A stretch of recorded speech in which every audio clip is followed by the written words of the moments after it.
All week long here, we've been bringing you our look at the people of the decade. Tonight, 4 whose names we likely never would have known had it not been for their extraordinary acts. The first responders after 9/11, so many of them whose names we never knew. That morning, people stunned, covered in dust, raced from the World Trade Center. A brave few ran to it. They said, "Yeah, we need you, let's go." Mike Malone, a 300-pound nightclub bouncer from Brooklyn, New York, was driven into the rubble. They said, "You're a pretty big guy. We're going to need you to come in with us and just help us lift the girders." That's what I did. I just started lifting up beams. He lifted those beams for 9 months straight. Firefighters called him the Angel of the Pit.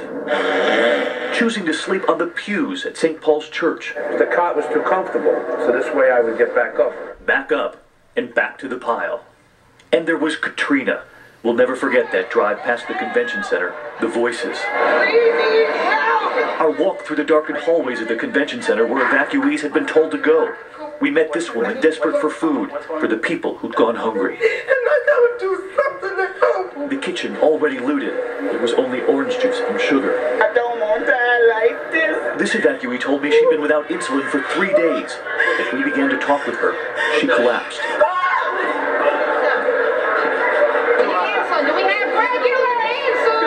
An off-duty nurse, an evacuee herself, went to work. There you go, get it. I have a patient with me. I picked up a couple of extra elderly people I've been trying to take care of, but we need help. Nurse Cindy Davis, we won't forget.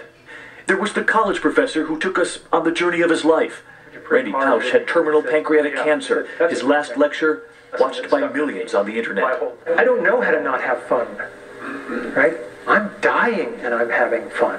The metaphor I've used is somebody's going to push my family off a cliff pretty soon, and I won't be there to catch them, and that breaks my heart.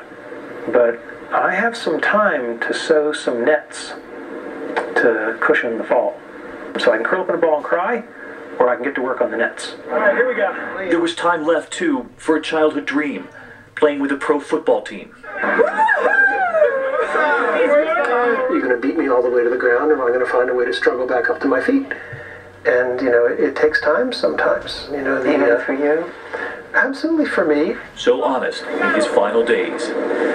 And who could forget Captain Sully and his crew, and those birds that caused the whole thing? These were big birds. Was there an uh-oh moment? I don't recall us saying anything. I felt an immediate adrenaline reaction. There was also the captain of the rescue boat, who came to their aid. Was there a moment in your mind where you went, holy cow? Yeah, in 2 languages.